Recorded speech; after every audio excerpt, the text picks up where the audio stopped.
దుఃఖమో, ఎంతో బాధాకరమైన విషయం అది.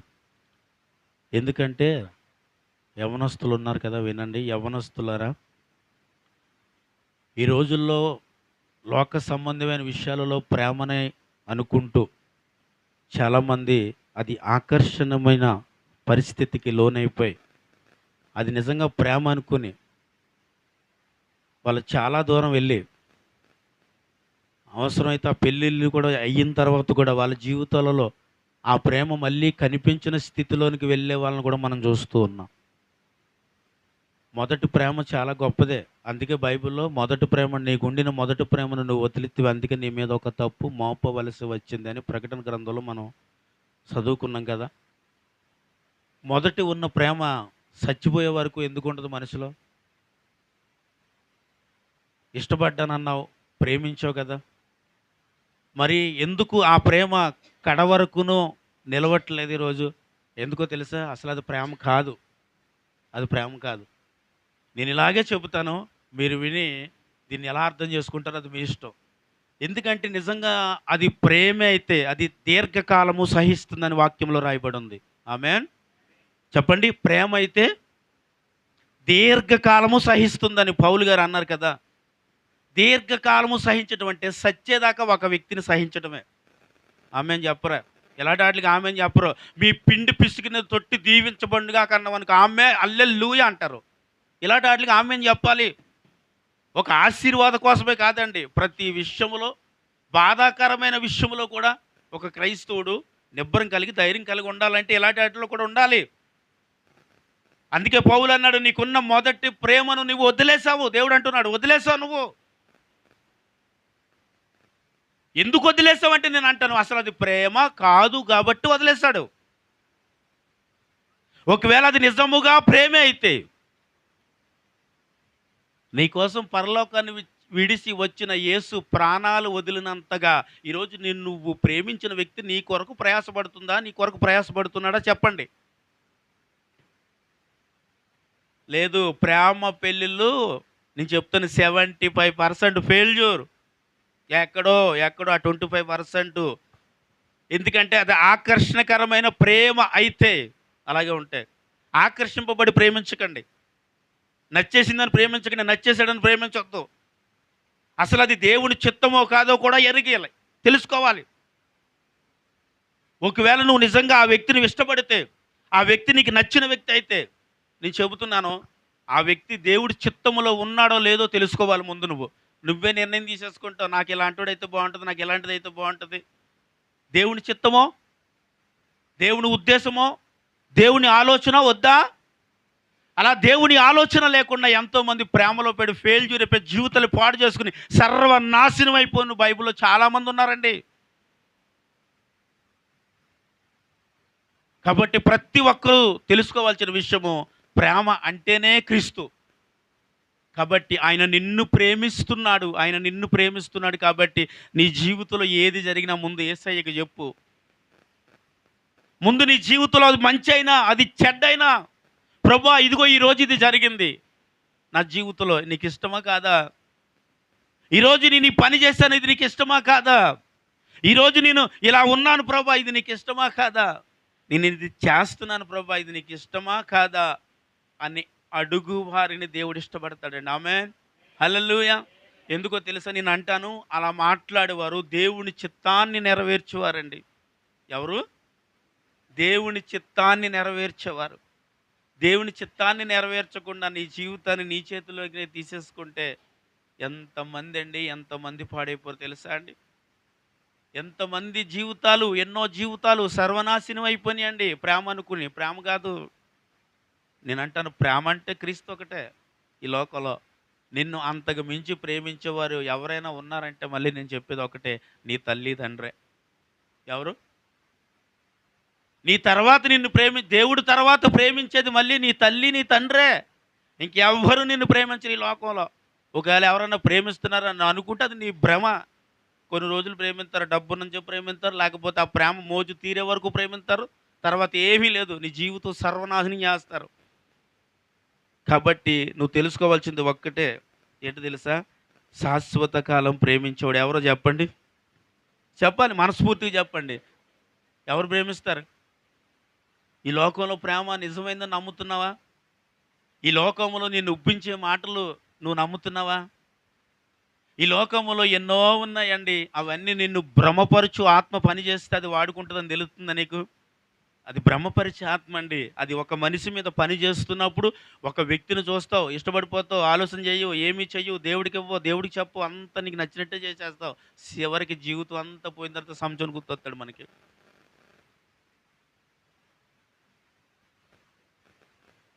సంసోను ఎక్కడుండి తన బలాన్ని కోల్పోయాడు ఒకసారి చెప్పండి, ఎక్కడుండి? ఒక స్త్రీ ఒళ్ళో పడుకుని తన బలాన్ని కోల్పోయాడండి. ప్రేమ అనుకున్నాడు, నిజం అనుకున్నాడు, శాశ్వతం అనుకున్నాడు అది.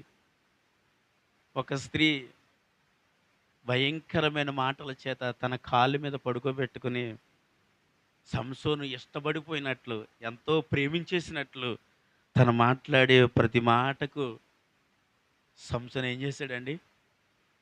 నన్ను ఇష్టపడుతుంది అనుకున్నాడు. చివరి సమయం వచ్చిన తర్వాత అప్పుడు అర్థమైంది. సంసోను ఏమనుకుంటే తెలుసా? అసలు ఇది ప్రేమ? చెప్పండి, అసలు ఇది ప్రేమ? అసలు ఇది ప్రేమ కాదని ఎందుకన్నాడో తెలుసా? ఆయనను ఎన్నిసార్లు మోసం చేసింది? ఎన్నిసార్లు నీ బలం ఎందులో ఉందన్నప్పుడు చెప్పిన ప్రతిసారి అబద్ధాన్ని సంసోను చెబితే, ఆ చెప్పిన అబద్ధాలన్నిటిని నెరవేర్చేసింది. అప్పుడు అనుకున్నాడంట, ఆయనకి ఒక చిరాకు పుట్టిందంట. ఎందుకంటే తల్లిదండ్రులు వదిలేశారు, తల్లిదండ్రులు వదిలి వచ్చేసాడు.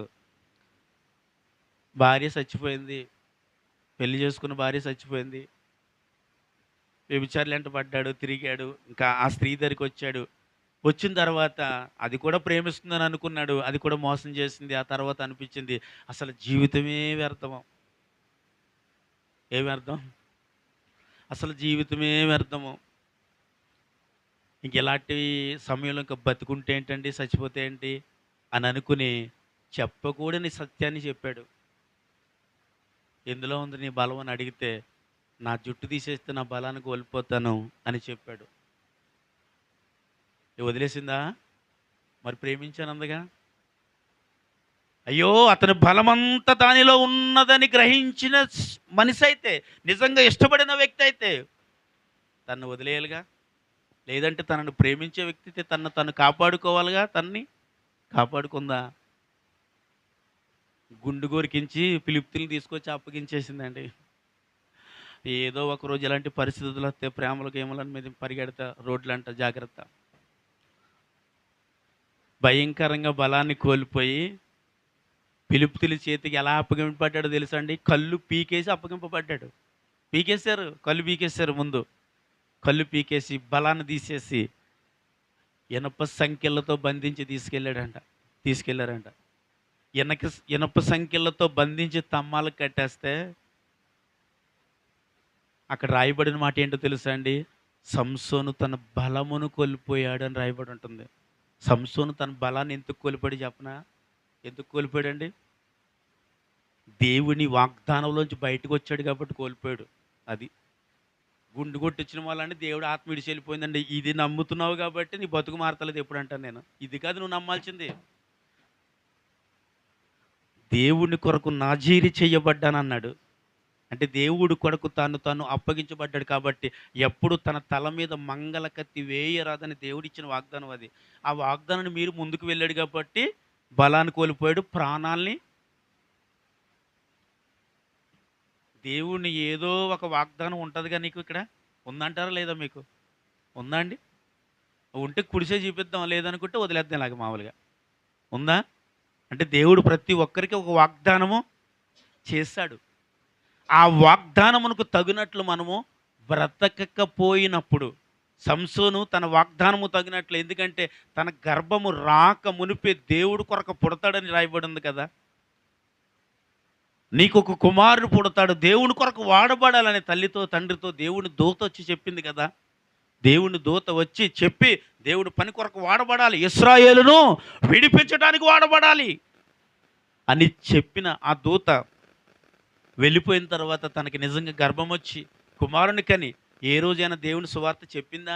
చెప్పినా చెప్పకపోయినా ఒక విషయాన్ని చెప్పగలను. ఎందుకంటే దేవుణ్ణి ఎరగని వాడిగానే ఎదిగాడు. ఎలా ఎదిగాడు? దేవుని ఎరగని వాడిగానే ఎదిగాడు. కాబట్టే కదా దేవుడికి విధేయుడు కాలేదు, లోబడలేదు. తనకున్న బలాన్ని బట్టి అతిశయించి ఏదైనా చేసేయగలనండి, ఏదైనా సాధించేయగలను. 1000 మందిని చంపడం అంటే మాటలేం కాదు కదండి. 1000 మందిని చంపేశాడు. సంపెత్తులుగా అనుకున్నాడు, ఇంక అబ్బాయి నా అంత బలం ఇంకెవడికి లేదండి. నిజంగా చెప్పాలంటే సంసోనికి ఉన్న బలము బైబిల్ గ్రంథంలో ఎవ్వరికి లేదండి. అంత గొప్ప బలవంతుడు.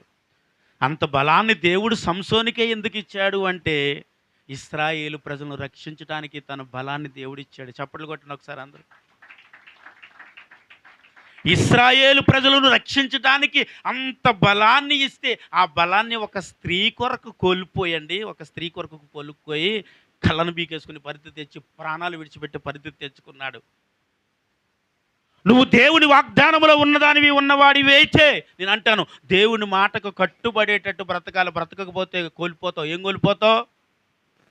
ఇది చెప్పమండి, బలాన్ని కోల్పోతాం. ఇది చెప్పం, బలమును కోల్పోతాం. అవసరమైతే ప్రాణాలు కూడా కోల్పోతామండి. దేవుని మాటకు మీరు ముందుకు వెళితే ప్రాణాలు కోల్పోయే విషయంలో కూడా వెనకాడక్కర్లేదు. ఎందుకంటే తనను బలము విడిచిపోయిందంట. అక్కడ తీసుకెళ్ళి ఎక్కడ బంధించాడు? గుళ్ళో బంధించేస్తారు, సంఖ్యలతో కట్టేస్తారు. ఇంకెవరిని ఏమి చేయలేడు. ఇంకా అంత భయంకరమైన ఇనప సంఖ్యలతో బంధించేస్తారు. బంధించేసిన తర్వాత అంటున్నాడు, ప్రభు ఒక్కసారి నన్ను క్షమిస్తావా? మరలా నా బలాన్ని నాకు తిరిగి ఇస్తావా? ఎందుకు దేవుడు క్షమించాలి నిన్ను? ఏదో తప్పు ఉంటుంది కదండి, ఏదో లోపం ఉంటుంది కదండి. నేను ఒక విషయం అడగనా? దేవుడి చేత క్షమింపబడటం ఉన్నతమా, లేకపోతే ఆయన రక్తం చేత కడగబడటం మంచిదా? మనకి ఏది కావాలి చెప్పండి. అర్థం కాక నోరు తెరుతలేదు కొంతమంది కదా. క్షమింపబడటం కాదండి, ఆయన రక్తము చేత కడగబడటమే గొప్ప. ఆమె క్షమించాడు దేవుడు. ఎలా క్షమించాడని చెప్పగలమండి? నీ జీవితంలో రక్షణ పొందినప్పటి నుంచి, రక్షణ పొందినప్పుడు ఎలా బ్రతికొచ్చు? ఇప్పుడు వరకు అలాగ బతికేసావా? రక్షింపబడినప్పుడు దేవుడికి ఇచ్చిన వాగ్దానముకు తగినట్లుగా బ్రతుకుతానని చేయబడిన వాగ్దానముకు తగినట్లు ఇప్పుడు వరకు నువ్వు బ్రతికేసావా? అంటే దేవుడు క్షమించాడా లేదా? మరి క్షమించాడు కాబట్టే కదండి ఉన్నా. నేను అంటాను, దేవుడి చేత క్షమింపబడటానికంటే ఆయన రక్తము చేత, అమూల్యమైన రక్తము చేత కడగబడటమే గొప్పది. చప్పట్లు కొట్టి ప్రభు నామాన్ని మహింపరచాలి. ఆయన రక్తము చేత కడగబడటమేనండి విలువైనది. దేవుడు నన్ను క్షమించేసాడని నువ్వు అనుకోవచ్చు. నువ్వు చేసిన తప్పులు, నువ్వు పొరపాటులు, చిన్న చిన్న అవధేతలు, తప్పులు ఏదైతే నీ జీవితంలో ఉందో వాటిని బట్టి ఇంకా ఇలా ఉన్నానంటే దేవుడు నన్ను క్షమించేసాడు. క్షమించేస్తే సరిపోదు అంటాను నేను. ఒక్క క్షమాపణ సరిపోదు. ఏం చేయబడాలి? ప్రభు చేత సంపూర్ణముగా. ఇప్పుడు చెప్పండి, క్షమింపబడటం గొప్పదా, కడగబడటం గొప్పదా? కదా అండి. క్షమించి దేవుడు కడిగాడు, ఆమెను చెప్పాలి. హల్లెలూయా. క్షమించి దేవుడు ఏం చేశాడండి? అది క్షమించాడు కాబట్టి రక్షణ పొందాం కదా. రక్షణ పొందకముందు నీ నిమిత్తము క్షమాపణ లేదు. క్షమింపబడ్డావు, క్షమించాడు దేవుడు నిన్ను, అందుకే రక్షణ ఇచ్చాడు. అంటే ఆయన రక్తము చేత నిన్ను కడిగేశాడు. నీకు అర్థమయ్యేలా చెప్పాలంటే ఎలా చెప్పాలి? ఇప్పుడు ఒక తెల్లని పేపర్ ఉందండి, ఒక తెల్లని పేపర్ ఉంది. ఇది ముందుగా ఏంటిది? ఏమండి ఏంటిది? వాగ్దానం కాదు. ఏంటిది? తెల్లని. ఇప్పుడు ఏముంది దీని మీద? పెనగీత. ఏముందమ్మా? మరకిది. అది లెక్క. ఇలా చెప్పాలి. ఇదేంటిది? ఇప్పుడు నేను అంటాను, క్షమించాను పో, అయిపోయింది. మరకుందా లేదా?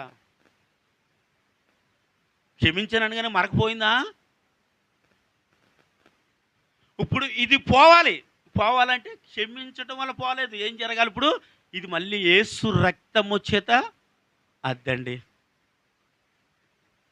నీ జీవితంలో చిన్న చిన్న తప్పులు, పొరపాట్లు, అవధేతలను బట్టి దేవుడి చేత క్షమింపబడ్డాను అనుకుని బ్రతికెత్తే కుదరదు.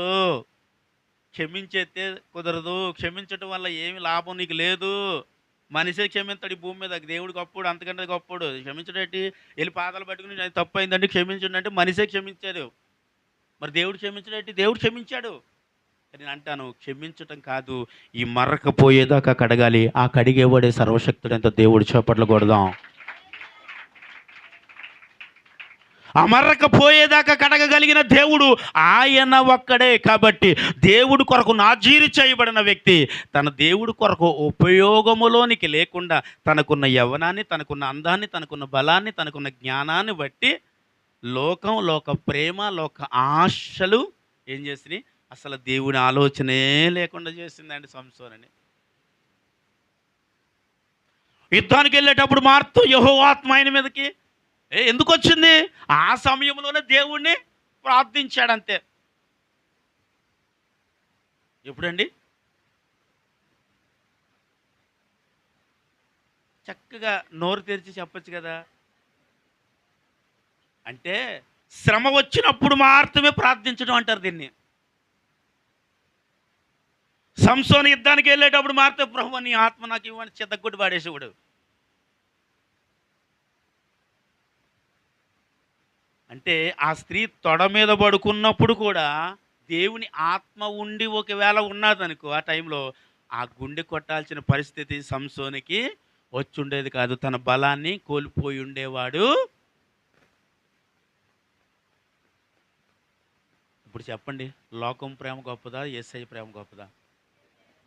నిజంగా చెప్పాలి, మనస్ఫూర్తిగా చెప్పాలి. యేసయ్య ప్రేమ, ఈ లోకంలో ప్రేమ.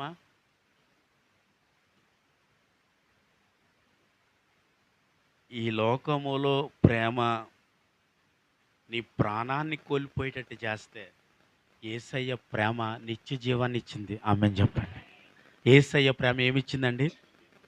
ఎవరికి చచ్చిపోయిన నీకు నిత్య జీవాన్ని ఇచ్చింది. ఈ లోకం ప్రేమ నిత్య జీవాన్ని కోల్పోయేటట్టు చేసింది. కాబట్టి ఈ లోకంలో ఉన్న ప్రతిదానిని నమ్మొద్దు. కొన్ని కళ్ళ ముందు చూస్తూ ఉంటాం చూసారా, చూస్తున్న వాటిని కూడా నమ్మొద్దు. కొన్ని చూసి గొడవలు పెట్టేసుకుంటూ ఉంటాం. వద్దు, అది నిజమో కాదో గ్రహించు. కొన్ని చూసి నేను ఇది చూశాను, ఏం చూసావు? చూసినవన్నీ నిజాలు కావు. కాబట్టి అన్నిటినీ నేను చూశానని నువ్వు కావాలని నువ్వు దేని విషయంలో గొడవ పెట్టుకోవద్దు. ఆ జరుగుతున్న సత్యాన్ని గ్రహించాలంటే అది దేవుని ఆత్మకు మాత్రమే సాధ్యమండి. ఆమేన్, హల్లెలూయా. అది దేవుని ఆత్మకు మాత్రమే.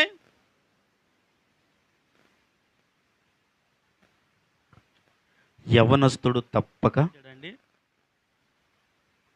సంసోను ఎందుకు పుట్టాడో ఎప్పుడైనా తెలుసుకున్నాడా తన తల్లిదండ్రుల దగ్గర నుంచి?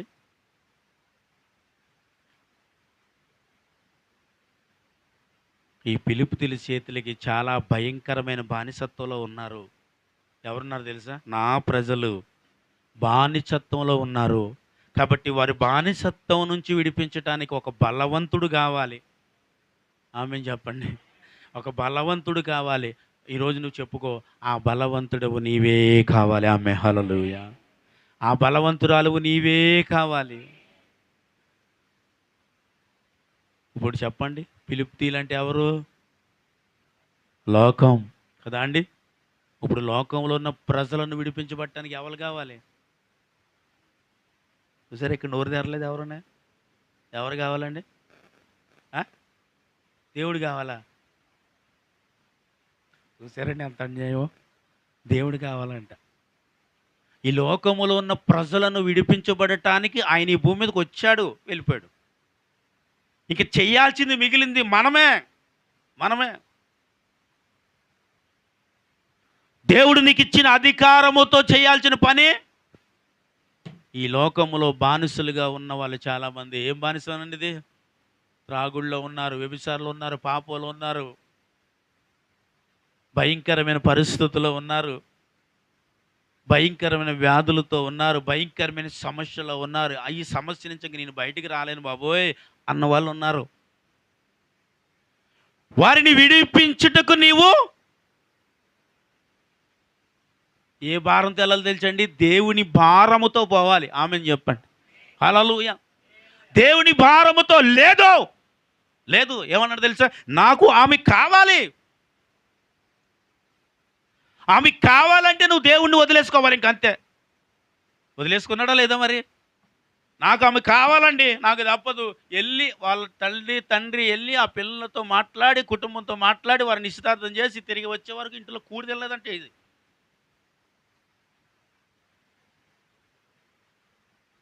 అంటే ఎంత భయంకరంగా ప్రేమించేసాడో చూడండి. ఎంత భయంకరంగా ప్రేమించేస్తే నువ్వు అది ఓకే అయిందని నాకు తెలిసే వరకు నేను ఏందన్నా దేని మీద ఆశపడినప్పుడు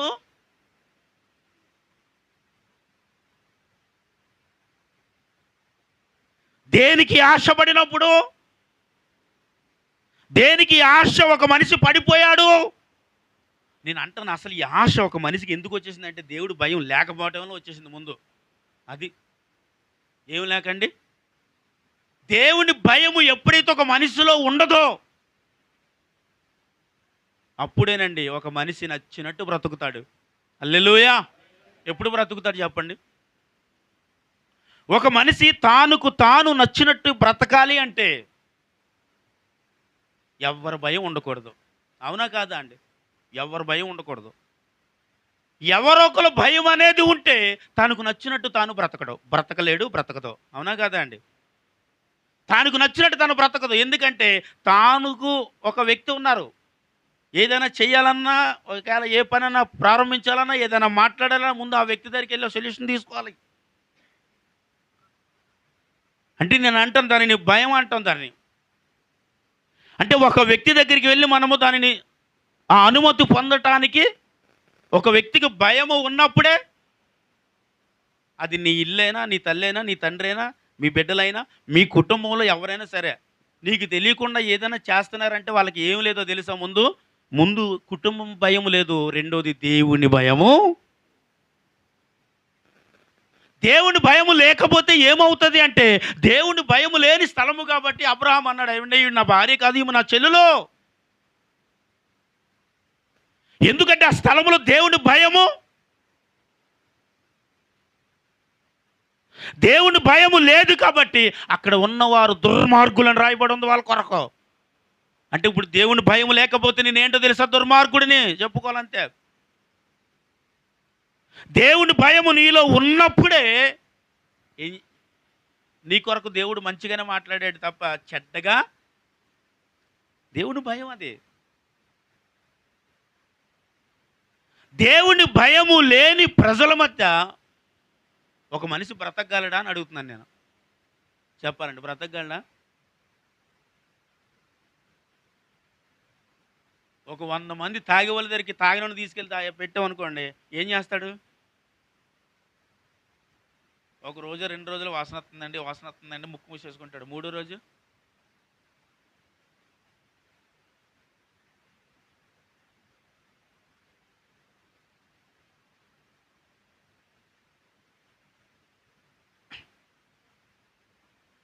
ఒక ధీటైన, ఒక బలమైన ఒక వ్యక్తిని తీసుకొచ్చి పాపుల మధ్యన కూర్చొని పెట్టడానికో, ప్రతిరోజు పాపం చేయమని చూసి ఏం చేస్తాడు? ప్రేరేపించబడతాడు. ఎందుకు ఈ మాట చెప్తానో తెలుసా? అది సాతాను గృహం. అది ఆ గృహంలోకి నువ్వు వంగి తల లోపలికి పెట్టలేనని చెప్పు నీకు ఏ భయం లేదు. శిరస్సు వంచి అందులోకి వెళ్ళిపోతే ఇంకంతే. ఇప్పుడు నేను ఒక మాట అడుగుతాను, ఇలాంటి భయంకరమైన వ్యక్తుల దగ్గరికి మిమ్మల్ని తీసుకెళ్ళి పెడితే మీరు ఎలా ఉంటారు? ఇలాంటి భయంకరమైన ప్రపంచంలో, ఇలాంటి భయంకరమైన వ్యభిచారుల మధ్య, పాపల మధ్యన, త్రాగుమోతుల మధ్యన నిన్ను తీసుకువెళ్ళి పెడితే ఒకవేళ నీ జీవితం ఏంటి, నీ ఆలోచన ఏంటి, నీ బ్రతుకేంటి, దేవుడు అంటే భయం ఉందా లేదా అని అడుగుతూ ఉంటాం. ఒకవేళ దేవుడు అంటే భయం ఉన్నదండి అని అంటే నేను అంటాను, పాపుల మధ్యన కూడా నీతిమంతులుగా బ్రతికిన వారు కుప్పలు ఉన్నారు ఇందులో. లోతు నీతిమంతులుగా బ్రతకలేదా అండి? పాపుల మధ్యన బ్రతికాడా లేదా? యోబు పాపుల దగ్గరికి వెళ్ళి పవిత్రంగా జాగ్రత్తగా తాను కాపాడుకున్నాడా లేదా?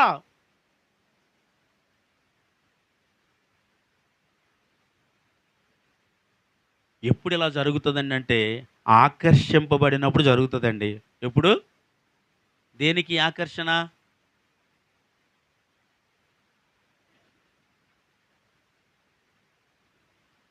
వాక్యానికి ఆకర్షణ కావాలి, దేవుని సహవాసానికి ఆకర్షణ కావాలి, సంఘ సహవాసానికి ఆకర్షణ కావాలి, దేవునితో ఉండటానికి నీకు ఈ ఆకర్షణ నీ ఆత్మీయ జీవితాన్ని బలపరచుద్దండి. ఆమేన్ చెప్పాలి. హల్లెలూయా.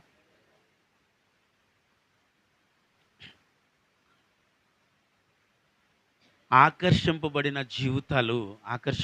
జీవితాలు అందులోంచి బయటకు వచ్చాక కొన్ని రోజులు అయిపోయిన తర్వాత ఎందుకు ఇలా చేశాను, ఎందుకు ఇలా చేశాను ఎవరికి చెప్పలేదు, ఎందుకు ఇలా చేశాను తల్లికి చెప్పలేదు, ఎందుకు ఇలా చేశాను తండ్రికి చెప్పలేదు, ఎందుకు ఇలా చేశాను. నేను అంటాను, దేవుడి చేత క్షమింపబడిన తర్వాత వచ్చేది ఇది. హల్లెలూయా. ఎప్పుడండి?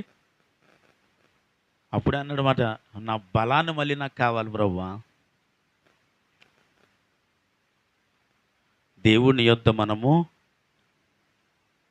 ఎలాంటి పరిస్థితుల్లో ఉన్న దేవుడు నిన్ను క్షమించగలడు. దేవుడు నన్ను క్షమించలేదు అని మనం చెప్పలేమండి. ఎందుకంటే దేవుడు ఎవరినైనా ఏం చేస్తాడు? ఎలా క్షమిస్తాడు? ఎలా క్షమిస్తాడండి? తన ప్రేమ చేత క్షమిస్తాడు. ఆమేన్. ఇప్పుడు ఆయన ప్రేమ, నేను అన్నాను కదా, ఆయన ప్రేమ గొప్పదా ఈ లోకంలో ఉన్న ప్రేమ గొప్పదా అడిగాను. ఏమండి? ఆయన ప్రేమే గొప్పది ఒప్పేసుకున్నారు మీరు అందరూ. మరి ఆయన ప్రేమే గొప్పది అయినప్పుడు నువ్వు చేసే ప్రతిదీ ఎందుకు యేసయ్యకి చెప్పు? అయ్య బాబోయ్, నేనేం చేయలేదు అంటాం మళ్ళీ. నేనేం చేయలేదండి, నేనేం చేస్తున్నానండి, అక్కడ పోతున్నాను, ఇక్కడ పోతున్నాను, పనికి వెళ్తున్నాను, ఉద్యోగానికి వస్తున్నాను, కాలేజీకి వెళ్తాను, స్కూల్కి వెళ్తాను, వస్తాను, అంతే. కానీ ఈ మధ్యలో చాలా జరుగుతాయండి మీ జీవితాలలో. కానీ ఇదేమి ఎవరికి తెలీదు? చెప్పరేంటి? ఎవరికి తెలీదు? నీ ఇంటిలో ఉన్న నీ కుటుంబానికి మాత్రమే తెలీదు. ఈ సమాజంలో ఉన్నవారికి తెలీదు. నిజం, వాళ్ళకి తెలీదు. నేను అంటాను, యేసయ్యకి తెలుసా లేదా? మరి యేసయ్యకి తెలిసినా ఒక్కొక్కసారి మన జీవితంలో జరిగిన తప్పుల్ని పొరపాట్లని బట్టి దేవుడు ఎందుకు మనల్ని క్షమిస్తున్నాడు అంటారు? వెంటనే చెప్పాలి, ప్రేమ చేత అండి అని చెప్పాలి. దేని చేత అండి? ప్రేమ చేత. ఎవరి మీద ప్రేమ? ఎవరి మీద ప్రేమ? ఎవరి మీద ప్రేమ? ఎవరికి ప్రేమ? ఎందుకు ప్రేమ? ఎందుకు ప్రేమ? ఆయన నన్ను ఇష్టపడ్డాడు. ఆమె చెప్పండి. ఆయన నన్ను ఇష్టపడ్డాడు. ఇప్పుడు ఈ లోకంలో ఇదే మాట మీతో కూడా చాలామంది చెప్పే ఉంటారు కదా. చెప్పలేదు ఎప్పుడు ఎవరున్నా? ఈ లోకంలో కూడా చాలామంది మీ జీవిత ప్రయాణాలలో, మీ ఉద్యోగాల్లో, మీ కాలేజీల్లో, మీ స్కూల్కి వెళ్ళేది, ఎక్కడికి వెళ్ళే దగ్గర ఏదో సమయంలో ఎవరో ఒకరు ఎదురవుతారు, నీకు ఇష్టం అంటారు. నువ్వు వాళ్ళకి చెప్పాల్సింది ఏంటో తెలుసా? ఇది నా యేసయ్యకి మించిన ప్రేమ కాదు. ఇది నా యేసయ్యకు మించిన ప్రేమ. చెప్పరేంటి? ఎప్పుడైతే నువ్వు ఇలా మాట చెప్పగలవో నిజమైన ప్రేమ ఏంటో వాళ్ళు తెలుసుకుంటారండి. ఆమెన్.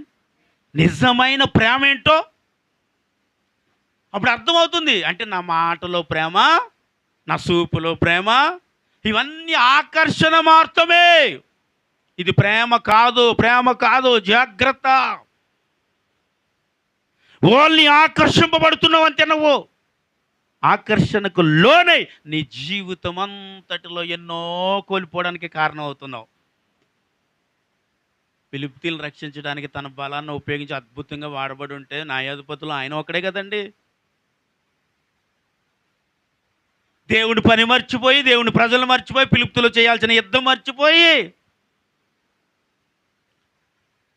నాకు ఇదంటేనే ఇష్టమని తన జీవితంలో అనుకోలేవన్నిటినీ కోల్పోవడానికి కారణం నాకు ఇష్టం, నాకు నాకు నాకు.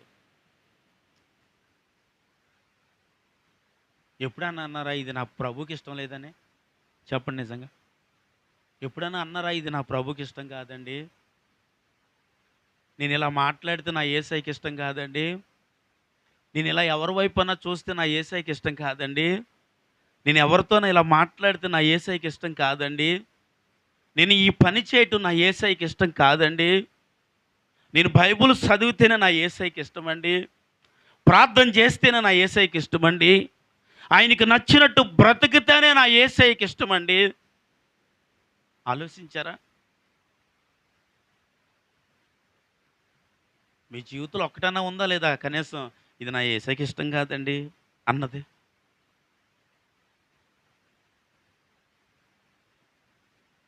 నేనొక్కటి చెప్పగలను, ఇది నా యేసయ్యకి ఇష్టం కాదండి, ఇది నా యేసయ్యకి నచ్చలేదండి అనే మనస్సు ఒకవేళ నీకుంటే ఈ లోకంలో ఎక్కడైనా నీకు విజయం కలుగుతుంది. చప్పట్లు కొట్టండి మరి. ఈ లోకంలో నువ్వు ఎక్కడికి వెళ్ళిపోయినా నీకు విజయమే. ఎందుకో తెలుసా? ఏది చేసినా అది యేసయ్యకి ఇష్టమో కాదో ముందు తెలుసుకుంటావు. ఆమేన్, హల్లెలూయా. అది యేసయ్యకు ఇష్టమో కాదో తెలియాలంటే ముందు దేవుడు అంటే ఏముండాలి? ఏముండాలి? ఒకసారి 1 సమూయేలు తీయండి. 1 సమూయేలు 2:17 మాట చదవండి. అందువలన జనులు యెహోవాకు నైవేద్యములు చేయుటకు అసహ్యపడుటకును ఆ యవ్వనస్తులు కారణమైరని కనుక వారి పాపము యెహోవా సన్నిధిని బహు గొప్పదైంది. హల్లెలూయా, హల్లెలూయా, హల్లెలూయా. దేవుని సన్నిధిలో వారు పాపం బహు గొప్పదైందంట. ఏంటిది?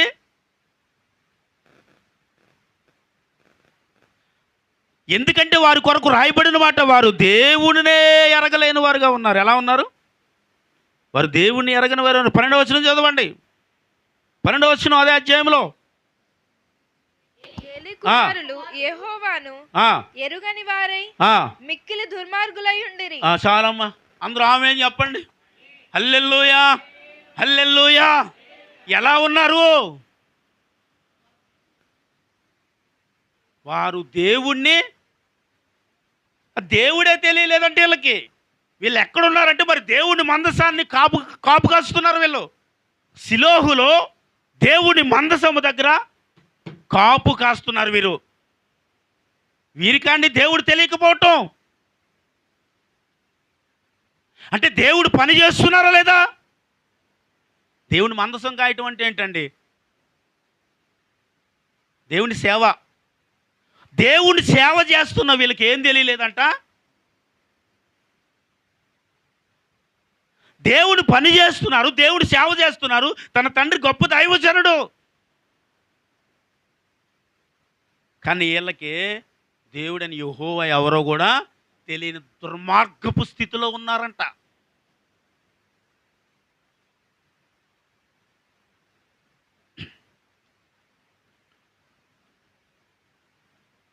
ఎందుకు ఈ మాట అంటున్నాను తెలుసా? మన చిన్నప్పుడు మనకి యేసయ్య అంటే ఎవరో తెలుసా అండి? చెప్పాలి. ఇక్కడ కూర్చున్న మీరు చిన్నప్పటి నుంచి రక్షణలో ఉన్నవారు చేతులు ఎత్తండి ఎవరైనా ఉంటే. కదా? అంటే ఇప్పుడు మాత్రమే మీరు రక్షింపబడ్డారు కదండి. ఇప్పుడు మీరు రక్షింపబడిన మీరు మీ బిడ్డల నిమిత్తములో మీరు ధన్యులే కాదా? ఇప్పుడు ఎందుకనంటే మీరు దేవుణ్ణి ఎరిగి ఉన్నారు కాబట్టి ఆ దేవుణ్ణి వారును ఎరిగి ఉన్నారు. ఆమేన్, హల్లెలూయా. ఇప్పుడు మీరు యెహోవాను ఎరిగి ఉన్నారు కాబట్టి, ఏలియా ఎరిగి ఉన్నాడు కాబట్టి వారి బిడ్డలను యెహోవాను ఎరిగి ఉండాలి. కానీ ఇక్కడ రాయబడిన మాట, వారు యెహోవాను ఎరిగిన వారు కాదు, వారు దుర్మార్గులై ఉన్నారు.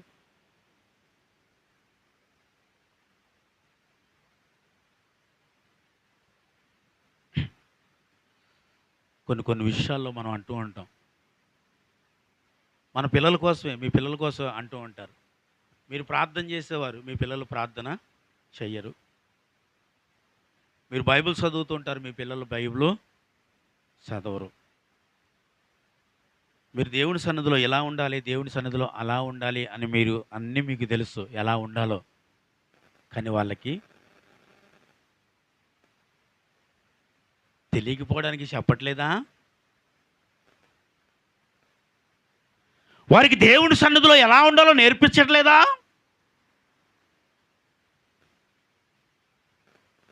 దేవుడు సూటిగా ఏలితో ఒక మాట, అంటే సమూయేలుతో మాట అన్నాడు తెలుసా? ఏమన్నో తెలుసా?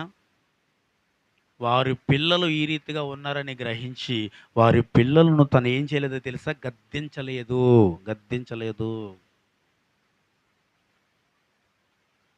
గద్దించకపోవటం వల్ల వారు దేవుణ్ణి ఎరగని వారిగా మారారు. స్తోత్రం చెప్పాలి. హల్లెలూయా చెప్పండి. ఎందుకు అలా చూస్తారేంటి? ఎందుకు? 12వ వచనంలో ఏమనుంది? దేవుణ్ణి ఎరగని వారే ఉన్నారు. కానీ దేవుణ్ణి మనము తెలిసి దేవుణ్ణి మన కుటుంబానికి తెలియచేయటానికి నువ్వు పడే ప్రయాసలో ఏది నేను అంటాను వ్యర్థం ఎప్పుడు కాదండి. స్తోత్రం చెప్పండి. వ్యర్థం కాదు. నువ్వు అనుకోవచ్చు, నేను చాలా ప్రార్థన చేస్తున్నానండి, నా బిడ్డల్లో మార్పు లేదు. నేను చాలా ప్రార్థన చేస్తున్నాను, నా భర్తలో మార్పు లేదు. నేను చాలా ప్రార్థన చేస్తున్నాను, నా భార్యలో మార్పు లేదు.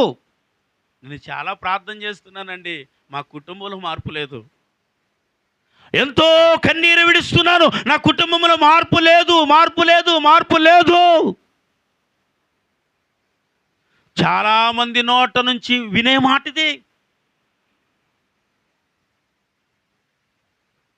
నేను అంటున్నది ఒక్కటే, వారికి దేవుని భయము. అందుకే దేవుని యొద్ద మనం నేర్చుకోవాల్సిన ఎన్నో ఉంటాయండి. హల్లెలూయా, ఎన్నో నేర్చుకోవాలి. 34వ కీర్తన తీయండి. 34వ కీర్తన 11 చదవండి ఒకసారి. 34వ కీర్తన 11.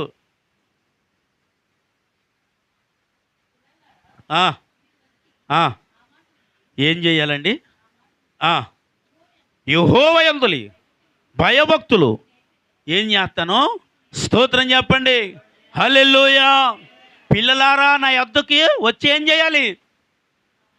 వెళ్ళాడా ఎప్పుడైనా సంసోను దేవుని యొద్దకి? వెళ్ళాడండి దేవుని ఆలయానికి, దేవుని స్తుతించడానికి వెళ్ళాడా? వెళ్ళలేదు కాబట్టి బలాన్ని కోల్పోయి నువ్వు దేవుడి సన్నిధిలోనే ఉన్నావు కదా. దేవుడు నీకు తెలుసు, దేవుని కోపం ఏంటో తెలుసు, దేవుని ప్రేమ ఏంటో తెలుసు, దేవుని దీర్ఘశాంతం ఏంటో తెలుసు, దేవుడు క్షమిస్తే ఎలా ఉంటుందో తెలుసు, దేవుడు క్షమించకపోతే ఎలా ఉంటామో తెలుసు. కానీ ఎందుకయ్యా మనిషి జీవితంలో పాపములు చేస్తూనే ఉంటారు? ఎందుకు మనిషి జీవితంలో ఎన్నో మార్లు పడిపోతూనే ఉంటారు? మనిషి జీవితంలో ఎన్నోసార్లు అవిధేయతకైన పరిస్థితుల్లోనికి వెంతుకు వెళుతున్నాడంటే దేవుని యొద్ద నేర్చుకోక, ఏం చేయక. అందరూ చెప్పాలి, దేవుని యొద్ద ఆయన అంటున్నాడు. ఏమంటున్నాడు? యెహోవా యందు భయభక్తులు నేర్పిస్తా. ఆమేన్ చెప్పండి. హల్లెలూయా. మీరు అంటారు, ఎంత భయం చెప్పినా వీడికి భయం లేదండి. నీ మొఖమేం కదా, ఎక్కడ నేర్పించాలి భయము? చెప్పరేంటండి? దేవుని సన్నిధిలోనంట. దేవుని సన్నిధిలో వారికి నీవు భయమును. అక్కడ అంటున్నాడు, పిల్లలారా, చిన్న పిల్లలారా రండి. ఎక్కడికి రావాలి? ఏమి నేర్పిస్తాను? భయభక్తులు నిన్ను నీకు నేర్పిస్తాను. హల్లెలూయా, హల్లెలూయా. అంటే భయము లేకపోతేనే కదండి ఒక మనిషి. ఎవరి పట్ల భయం? ఎవరి పట్ల అండి? దేవుని పట్ల మనకు భయము లేకపోతేనే తప్పు చేస్తాం. దేవుని పట్ల నీకు భయము లేదనుకో, నేను అంటాను, నచ్చినట్టు బ్రతుకుతారు. హల్లెలూయా. ఎలా బ్రతుకుతారండి? నచ్చినట్టు బ్రతుకుతారు. అసలు దేవుడు నచ్చినట్టు బ్రతకమనే దేవుడు స్వేచ్ఛ మనకు ఇచ్చాడా లేదా? కదండి, ఇచ్చాడు. బంధింపబడి పాపములో శాపములో చెరసాలకి అప్పగింపబడి నశించిపోవలసిన మనలను దేవుడు ఏం చేశాడండి? విడిపించి అన్నాడు, ఆ చెరలోంచి తీసుకొచ్చి హ్యాపీగా బ్రతుకు అబ్బాయి అన్నాడు దేవుడు. అదే తప్పు. నేను అంటాను, అదే తప్పు. నువ్వు నచ్చినట్టు బ్రతకాలనుకున్నాడు. నువ్వు నచ్చినట్టు బ్రతికితే తండ్రి చూసి సంతోషించాలనుకున్నాడు. కానీ నేను అంటాను, మనిషి నచ్చినట్టు బ్రతికే విషయంలో దేవుడి పట్ల భయాన్ని కోల్పోయాడు, పాపంలో పడిపోయాడు, శాపంలో పడిపోయాడు, భయంకరంగా జీవించేస్తున్నాడు, నచ్చినట్టు బ్రతికేస్తున్నాడు.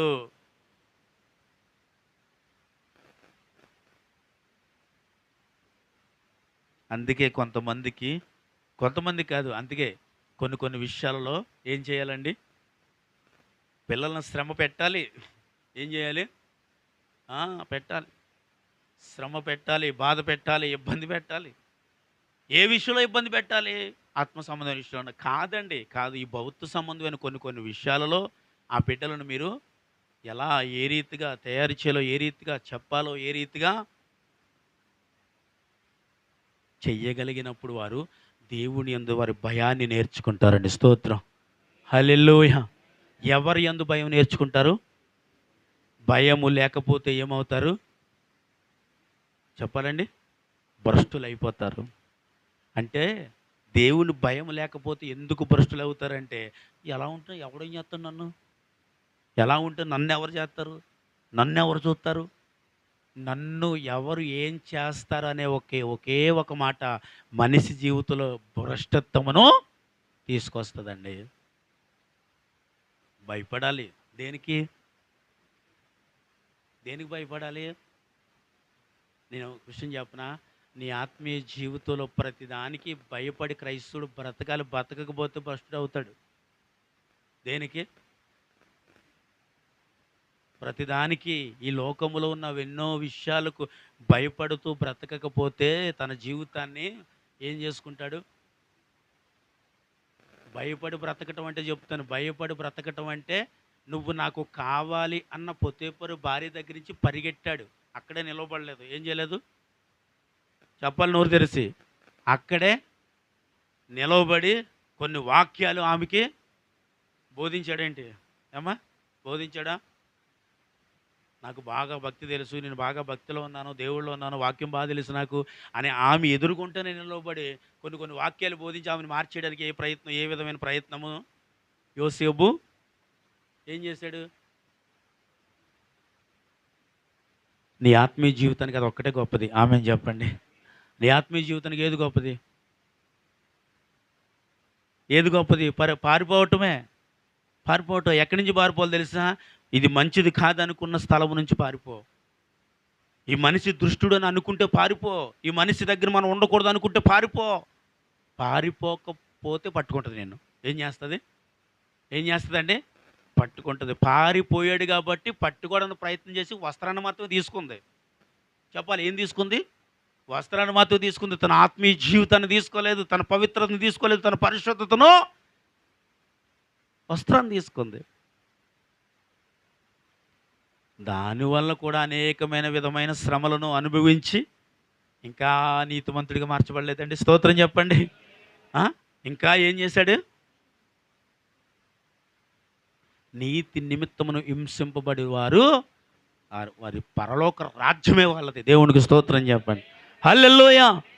కాబట్టి ఏ విషయంలోనైనా సరే నిన్ను నీవు కాపాడుకునే విషయంలో దేవుడి వాక్యం ఇక్కడ ఉండాలండి. ఆమెను చెప్పండి. ఎక్కడ ఉండాలి? సట్టెత్తి పైనట్టు హ్యాండ్ బ్యాగ్లు అక్కడెట్టి ఎక్కడెట్టి కాదు. ఎక్కడ ఉండాలి వాక్యము? ఇక్కడ ఉండాలి. ఇక్కడ ఉంది కదా అని మనం తెగించి వెళ్ళి సైతాన్ దగ్గరికి వెళ్ళి నిలబడి, ఓ సైతానా, నాకేం పర్వాలేదు, దేవుని వాక్యం ఉంది, నువ్వు నన్ను ఏం చేయగలవు అంటే ఏమవుద్ది? పడుకోబెట్టింది, సమ్మగా పడుకోబెట్టి చాలా దువ్వుతుని బలం ఎక్కడ ఉందిరా అబ్బాయి అని అడుగుతుంది. ఇంకా ఎంత బాగుందని ఆశతో ఏం చేశాడు చెప్పాలి? తన జీవితంలో దేనిని కోల్పోకూడదు, తన జీవితంలో దేనిని దేవుడి కొరకు తాను ఏర్పరచుకున్నాడు, దేని విషయంలో దేవుడు ప్రణాళికలో బ్రతకాల్సిన వ్యక్తిగా బ్రతకాలు, అవన్నీ మర్చిపోయే స్థితి రాలేదు తన జీవితంలో. జాగ్రత్త ప్రియమైన బిడ్డలారా, దేవుడి వాక్యమును వింటున్న మీకు, లోకము భయంకరమైనది, దాని పాపములు భయంకరమైనది.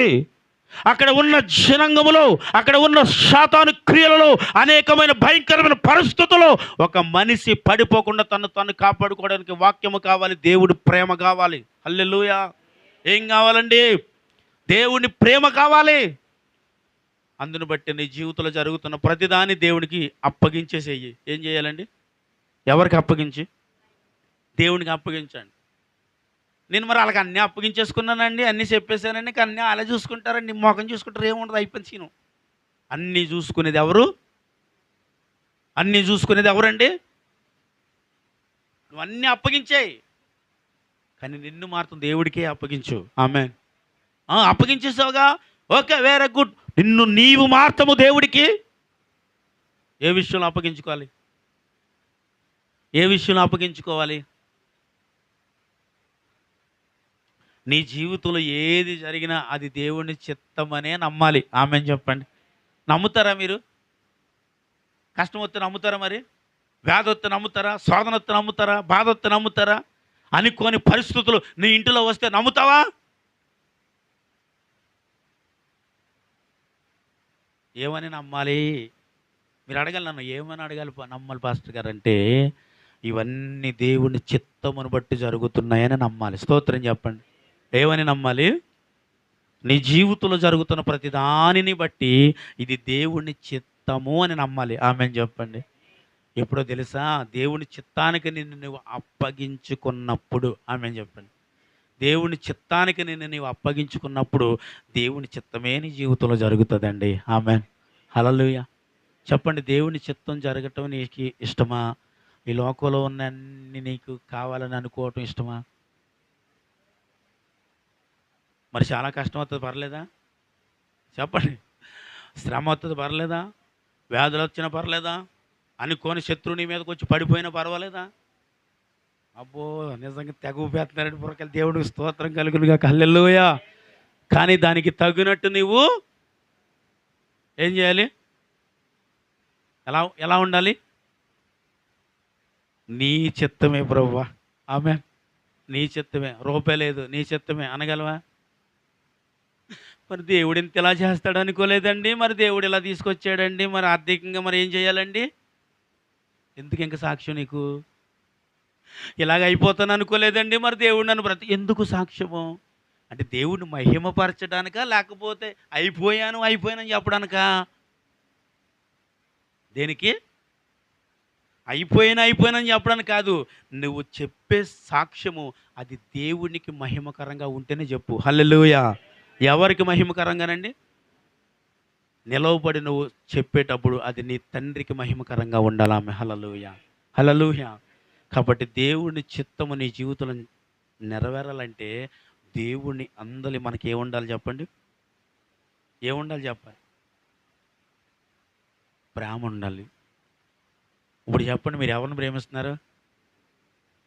ఎవరిని? సరెండర్ అయిపోకు. దేనికి? నీ జీవితంలో కొన్ని అనుకూలత పరిస్థితులు ఉండవు, అన్ని అనుకూలత ఉండవు, అనుకూలతలు లేని పరిస్థితులు వస్తాయి ఇలాంటి టైంలోనే. ఎందుకో తెలుసా? ఇక్కడ కూర్చున్న మీ అందరి పట్ల దేవుని ఉద్దేశము ఎంత ఉందో అంతకు మించి సాతాను ఉద్దేశం కూడా ఉంది. ఎవరిదండి? దేవుడు నిన్ను ఇలా వాడుకోవాలి అనుకుంటే సాతానుడు వాడికి నచ్చినట్టు వాడుకోవాలి అనుకుంటాడు. మీ ఓటు ఎవరికి వేస్తారు ఇప్పుడు? నిజంగా చెప్పాలి. మరి దేవుడికి వేస్తే దేవుడు అందు భయము కలిగి బ్రతకాలి, బ్రతుకుతారా? దేవుని యందు నమ్మకంగా బ్రతకాలి, బ్రతుకుతారా? ఈ లోక సంబంధమైన ప్రేమలు విడిచి బ్రతకాలి, బ్రతుకుతారా? ఈ లోక సంబంధమైన పాపాన్ని విడిచి బ్రతకాలి, బ్రతుకుతారా? ఈ లోక సంబంధమైన విషయాల్లో ఎన్నో దేవుడికి వ్యతిరేకమైన కార్యాలు ఉన్నవి, అవి విడిచి నువ్వు బ్రతకగలవా?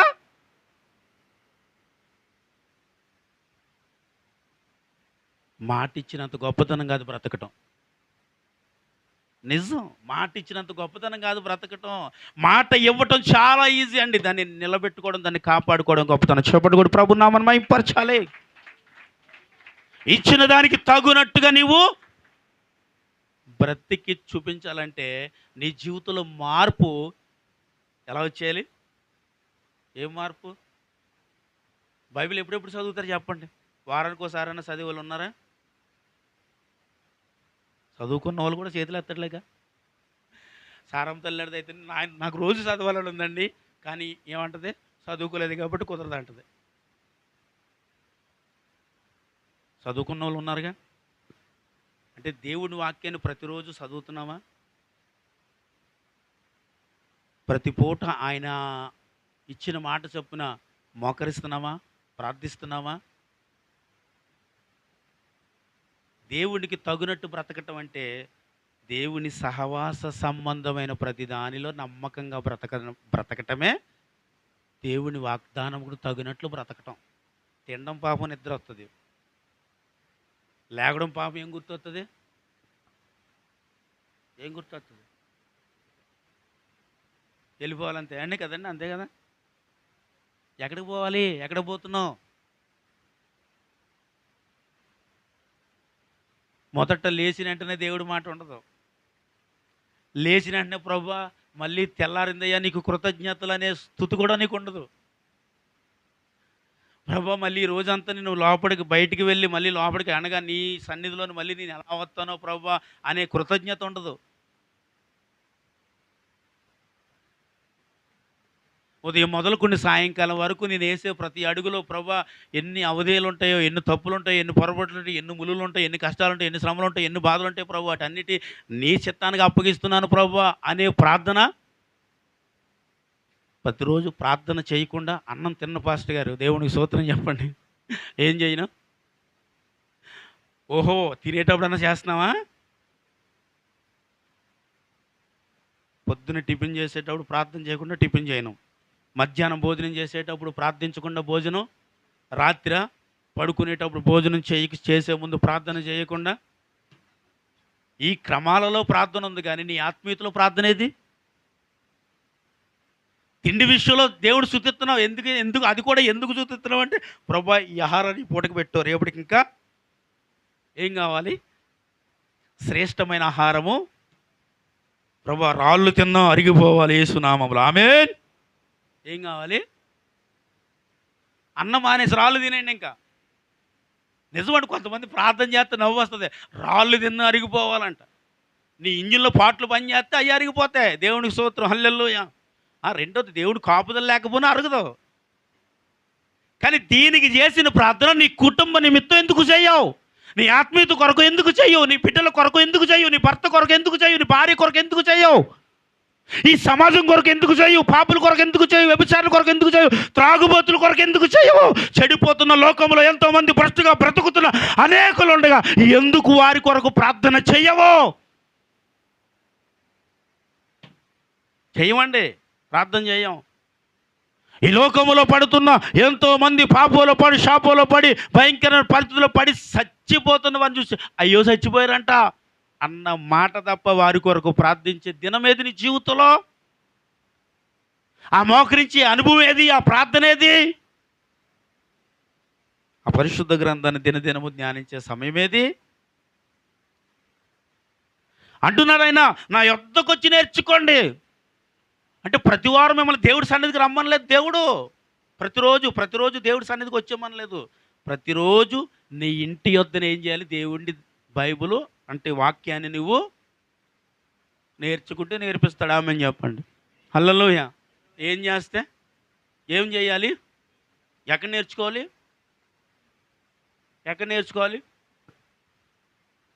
ఈ లోకంలోకి వెళ్ళిన తర్వాత అరే ఇది తాగడాన్ని ఎవడొకడు నేర్పిస్తేనేగా నేర్చారు. నాకు తెలిసి నాకు నేర్పిస్తేనే నేర్చుకున్నాను పాపపు పనులు. అరే చాలా బాగుంటుందిరా అని ఒక మహాన్ ప్రభు, ఆడి పేరు కూడా నా జీవితంలో మర్చిపోలేదు. ఆడు సిగరెట్ కాలుస్తూ ఉన్నప్పుడు వాడు పక్కన కూర్చుని ఆడు పీరుతూ ఉంటాడు, దగ్గుతూ ఉంటుంటే అని అన్నాడు, ఏమీ లేదు ఒక్కడే నీకు ఆ దగ్గు ఆగిపోద్ది అన్నాడు. దగ్గు వస్తుంది, దగ్గుతున్నాను, ఏమి లేదు నువ్వు కూడా ఒకటే తగ్గిపోద్ది అన్నాడు. ఆ సమయంలో మా అనిల్ గారు కూడా పక్కనే ఉన్నారు. అంటే ఆ రోజు లేరు, రెండో రోజు మా పక్కనే ఉన్నారు. దగ్గు తగ్గిపోద్ది అన్నాడు. ఏదైతే ఓ నీ దుంప దగ్గ, అది ఏమన్నా టానిక్గా తాగితే దగ్గు తగ్గడానికి? ఆడు ఊది నా ముఖం మీద ఊస్తే దాన్ని బట్టి నాకు దగ్గు వస్తుంటే ఇది తాగితే నువ్వు తాగితే నీకు దగ్గు తగ్గుద్ది అన్నాడు. అవునా? నా పిచ్చి ముఖం. ఇలాగే చాలామంది పిచ్చోళ్ళు అయిపోతున్నారు, జాగ్రత్త. అప్పుడు తీసుకుని ఒక దమ్ము లాగేసరికి దగ్గు ఏమైంది? కొద్ది కంట్రోల్కి వచ్చింది. ఓహో బాగుందే, మొదలుపెట్టాం. ప్యాకెట్లు ఊదేస్తున్నాం. ఏమైంది? కొన్ని రోజులకి బాగా దగ్గు ఎక్కువైంది. ఏమైంది? ఆ, అలాగే మందు తాగుతుంటే వాళ్ళ మధ్యన కూర్చుని పాపం ఏమీ తెలియని ఎరుపప్పులో థమ్సప్ తెచ్చుకుని మధ్యలో పెట్టుకున్నాను. ఫస్ట్ థమ్సప్ తెచ్చి పెడతాడు అక్కడ. నువ్వేమీ చెయ్యొద్దురా, మేము తాగుతూ ఉంటావు, నువ్వు కంపెనీ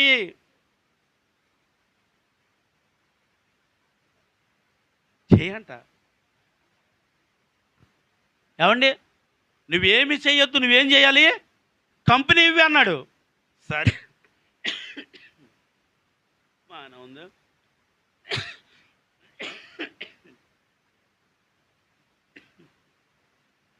కంపెనీ అన్నాడు. నా పిచ్చి మొఖం, నేను థమ్సప్ బాటిల్ దగ్గర ఎట్టు కూర్చోవాలిగా, వాళ్ళతో పాటు గ్లాసులు వేసుకుని కూర్చున్నాను అనమాట. మరి లేచి అటు వెళ్తాం, మరి లేచి ఇటు వెళ్తాం కదా. ఈ లోపల నా థమ్సప్లో ఏం కలిసిపోయింది నాకు తెలీదు, కలిసిపోయింది. వీళ్ళకంటే యాక్టింగ్ ఎక్కువైపోతుంది నాకు. యాక్టింగ్ ఎక్కువైపోయి ఏర్ లెవెల్లో యాక్టింగ్ చేసేసాను. ఆ రోజు నుంచి పొద్దున్న లేచేసరికి చాలా ఫ్రీగా ఉన్నాను అనమాట. పొద్దున్న లేచేసరికి అందరు నా కోసం చెప్పేసుకుంటున్నారు, రాత్రి ఇలా చేసి ఇలా అది నాకు గొప్ప అయిపోయింది. అప్పుడు ఇంకా అక్కడి నుంచి మొదలెట్టాను వాళ్ళతో పాటు గ్లాసు. అది నా జీవితాన్ని సర్వనాశనం చేసేసింది. ఫస్ట్ ఒక్కటే చెబుతారండి ఏదైనా సరే, ఏం కాదు జస్ట్ కంపెనీ. పాపానికి ఎప్పుడు కంపెనీ ఇవ్వకో, ఏం చేయకు. ప్రార్థన చేయడానికి కంపెనీ అని అడిగితే ఇస్తారా? చెప్పాలి. అండి ప్రార్థన చేసుకుందాం అనుకుంటున్నాను, నేను ఒక్కడే ఉన్నాను, రండి కొత్త కంపెనీ ఉండే, మీరు చేస్తా ఉన్నాను. నేను అదే మాట తాగేటప్పుడు కూడా నువ్వు మీరు తాగుతా ఉండి నేను వస్తాను నన్ను ఉన్నావు అనుకో, ఆ పాప నీ దగ్గరికి వచ్చి ఉండేది కాదు. ఆడు కాలుతున్నప్పుడే నువ్వు కాలుతూ ఉండి నేను వచ్చేస్తున్నాను అనున్నావు అనుకో, ఆ రోజు నువ్వు కాల్చే పరిస్థితి నాకు వచ్చుండేది. అంటే ఒక మంచి పనికి కంపెనీ ఇవ్వటానికి వెళ్ళాలంటే నువ్వు చేస్తా ఉండి నేను వస్తాను. చెడ్డ దానిని చేయటానికి చెప్పండి, పిలవగానే వెళ్తాం, కూర్చుంటాం. అందుకే విస్తారమైన పాపం ఈరోజు ప్రపంచంలో. వయసుతో పని లేదు. వయసుతోటి 10 సంవత్సరాల వయసు ఎత్తే చాలు సిగరెట్ కాల్చొచ్చు, మందు తాగొచ్చు, పాపం కూడా చేయొచ్చు.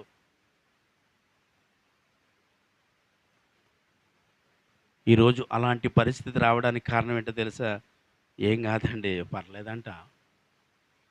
నేను అంటాను, వాడికి దేవుని భయం లేదండి. ఒకవేళ దేవుని భయము నీలో లేకపోతే జాగ్రత్త, దేవుని ఉగ్రత వచ్చేస్తుంది. దేవుని ఉగ్రత నీ మీదకి రాక మునిపే దేవుని చేత నీవు క్షమింపబడిన నీవు ఆయన రక్తము చేత నీవు కడగబడాలి.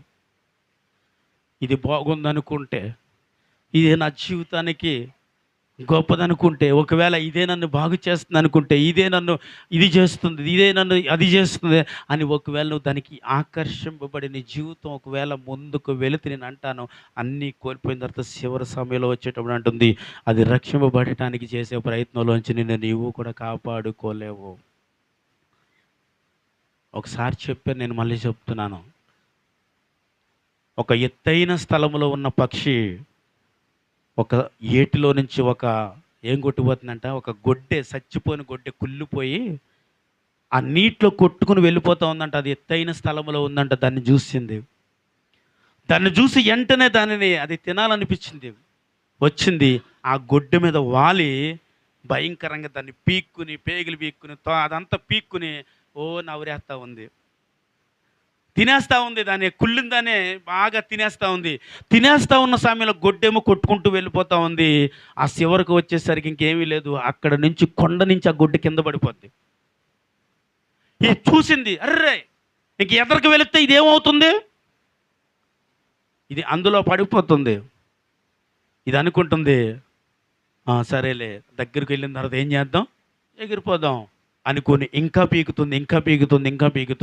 దగ్గరికి వచ్చిన తర్వాత ఇలా అంది, కాలు రావట్లే. ఇలా అంటుంది, కాలు రావట్లే. ఏంటని చూస్తే ఈ గోర్లు ఆ కుళ్ళిపోని దాంట్లోనికి లోపలికి వెళ్ళిపోని కాళ్ళు లాగుతుంది, రావట్లేదు.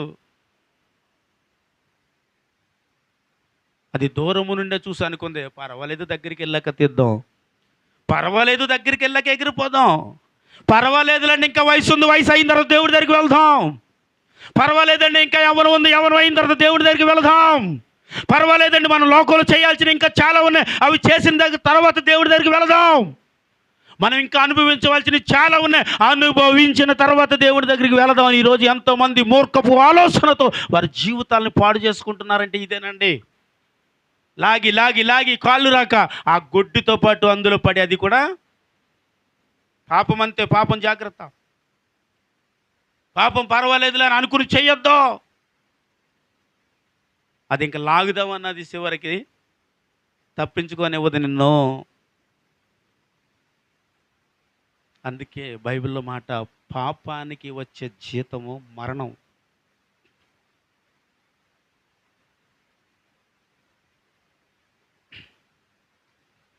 ప్రతి విషయంలో దేవుని చిత్తం లేకుండా ఏది చేయొద్దు, దేవుని అడగకుండా ఏది చేయొద్దు. దేవా ఇది నీ చిత్తమా కాదా అని అడగకుండా ఏ పని చేయకండి. దేవుని చిత్తాన్ని నేర్చుకోవాలంటే నేను అంటాను, అది దేవుని సన్నిధిలో మాత్రమే నేర్చుకోగలవండి. ఆమేన్, హల్లెలూయా, హల్లెలూయా. దేవుని చిత్తాన్ని తెలుసుకోవటానికి దేవుని సన్నిధి, నీ ఆత్మీయ జీవితాన్ని కాపాడుకోవటానికి దేవుని సన్నిధి, నువ్వు ఆత్మీయంగా బ్రతకటానికి కావలసింది దేవుని సన్నిధి. కాబట్టి సాతానుడు దేని మీద టార్గెట్ పెట్టాడు? ఇప్పుడు సంఘాల మీద. అందుకే సంఘాలు కూల్చేస్తున్నాడు వాడు. ఎందుకంటే నిన్ను బాగు చేసేది ఇది ఒకటే. ఆమేన్, హల్లెలూయా. నిన్ను బాగు చేసేది ఇది.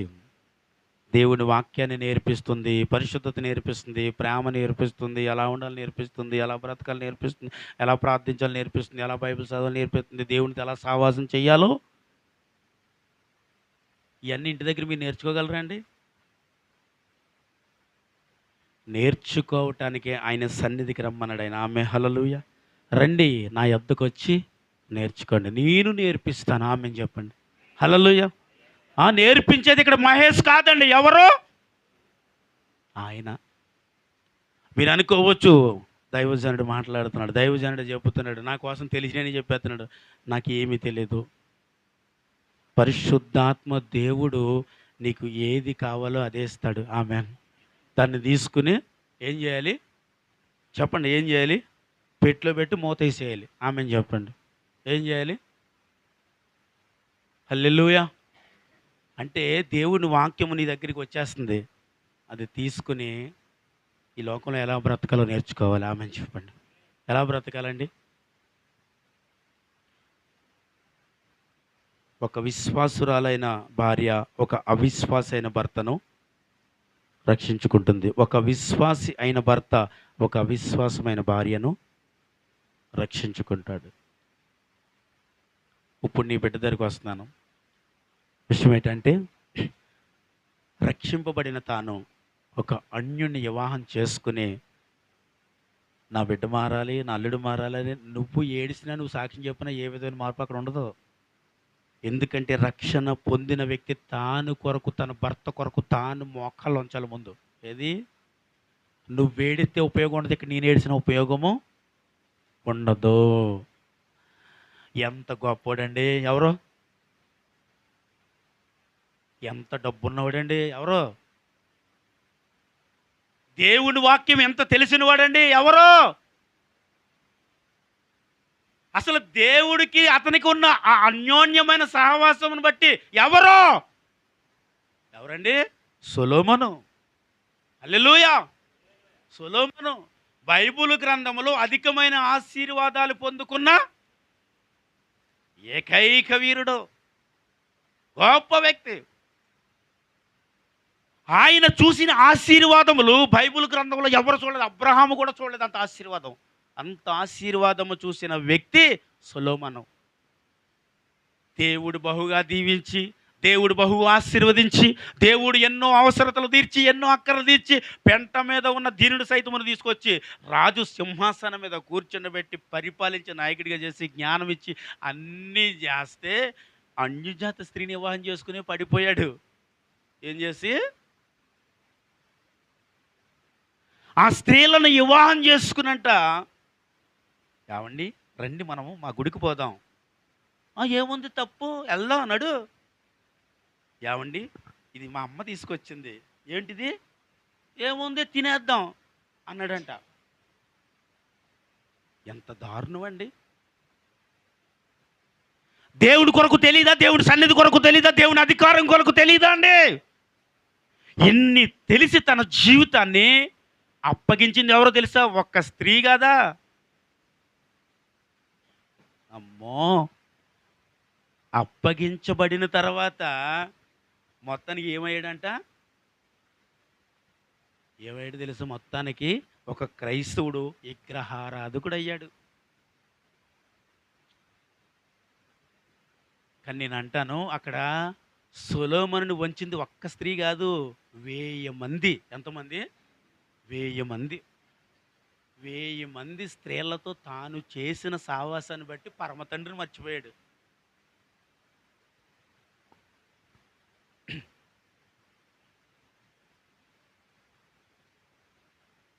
ఒకవేళ నువ్వు క్రైస్తవురాలివైతే, నువ్వు క్రైస్తవుడివైతే ఇలాంటి పొరపాటు నీ జీవితంలో రానివ్వకు. వస్తే దాన్ని ఏం చేయాలి? ఏం చేయాలి చెప్పండి? చేసేది ఏమీ లేదండి, ఇంక మనం ఏం చేస్తాం? ఇంక వాళ్ళతో పాటు తప్పదు కదండి. చేసేది ఏముందండి? ఇంక వాళ్ళు పెట్టాలంటే పెట్టాలి, ఎత్తాలంటే ఎత్తాలి, తినాలంటే. ఎప్పుడైతే అలా ప్రవర్తించాడో దేవుని యొద్ద నుంచి ఏం చేశాడు? దావీదు హృదయము ఉన్నట్టు నీ హృదయము నా ఎదుట. మామూలు కాదు, దేవుడు చెండాడేశాడని పట్టుకుని. ఈరోజు ఇంకా నువ్వు అనేక తప్పులు పొరపాట్లు నీ జీవితంలో వస్తున్న దేవుడు ఎందుకు ఇలా సహిస్తున్నాడంటే దేవుని ప్రేమ చేత చప్పట్లు కొట్టాలా. దేవుని ప్రేమ చేతే సహిస్తున్నాడు. దేవుని ప్రేమ చేతే నిన్ను. ఇప్పుడు నేను అంటాను, నా జీవితంలోకి వచ్చిన నా భార్య నిజంగా గొప్పదే, దేవునికి స్తోత్రం. ఎందుకంటే విగ్రహారాధకునైన నన్నే ఒక క్రైస్తవురాలుగా రక్షణ కూడా పొందకుండా నా జీవితంలోకి వచ్చింది ఆమె. రక్షణ కూడా పొందలే. రక్షణ కూడా పొందకుండా నా జీవితంలోకి వచ్చి నా కుటుంబం అంతా మారటానికి, నా కుటుంబం అంతా రక్షణ పొందడానికి కారణం ఏంటి? చప్పట్లు కూడా ప్రభు నామని మహిమపరచాలి. ఈరోజు రక్షణ పడిన వారే వారి జీవితాలలో దేవునికి ఇవ్వాల్సిన విలువ, దేవునికి ఇవ్వాల్సిన ప్రాముఖ్యతను ఇవ్వకుండా సమయాన్ని దొంగిలించి దేవుని సన్నిధి నుంచి పడిపోయిన కుప్పలు తెప్పలు ఎడుతుంటే, నా జీవితంలోనికి నా భార్య వచ్చి నాకు క్రీస్తుని పరిచయం చేసింది. నా కుటుంబం అంతటికి క్రీస్తుని పరిచయం చేసిందండి ఆమె. హల్లెలూయా. నేను పాపిని, నేను దుర్మార్గునే, నేను దరిద్రునే, ఎన్నికలైన పనికి మానుపు జీవితం ఇదే. ఈ జీవితంలోనికి దేవుడు ఆమెని పంపి ఈ జీవితం, ఈ బ్రతుకంతా మార్చిన దేవుడు కదా అండి. ఇలా చెప్పగలవా? నీ జీవితంలో సాక్ష్యం. నీ జీవితంలో, నీ ఇంటిలో నీకు ఉన్న రక్షణ బట్టి నీ కుటుంబం అంతా రక్షింపబడాలి. ఈరోజు నా తోడ పుట్టిన నా రక్త సంబంధాలు అందరూ రక్షింపబడ్డారండి. ఆమె నిజం, నిజం. నా అక్కలు, నా చెల్లెళ్ళు, వారి బిడ్డలతో సహా రక్షింపబడ్డానికి కారణం పాటర్ మహేజం కాదు. ఇక్కడ వీళ్ళ గొప్పతనాలు కూడా ఏమీ లేవు. అంతటికి ఆ గొప్పతనం ఆ దేవుడిచ్చిన కృప ఆమెనండి. స్తోత్రం చెప్పాలి. హల్లెలూయా. ఆమె చేయబడిన ఒకే ఒక ప్రార్థన, రక్షణ పొందకుండా నా జీవితంలోకి వచ్చి ఇన్ని కుటుంబాలను కాపాడిందంటే ఎవరికి ఘనత ఇది?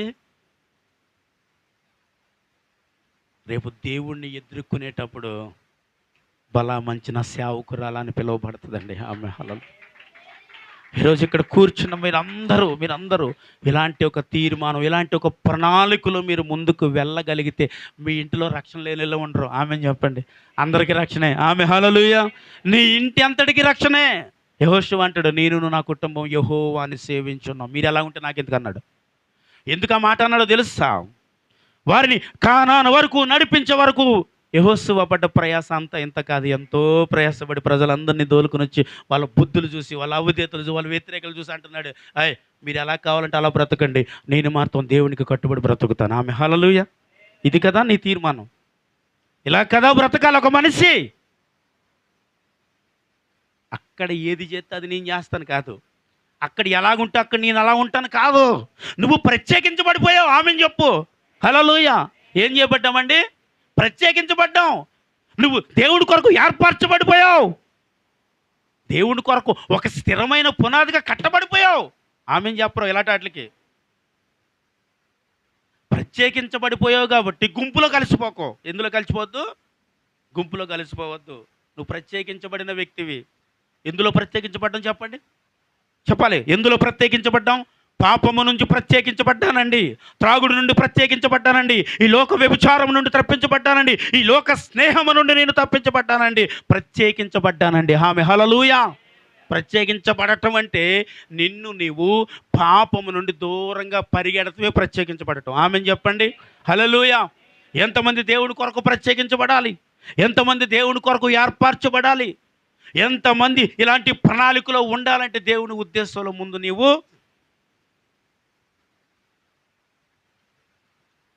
ఉండటానికి ఏం చేయాలండి? ఇలా ఎంతోమందిని చూస్తూ ఉన్నప్పుడు నాకు అనిపిస్తూ ఉంటుంది, ప్రభువా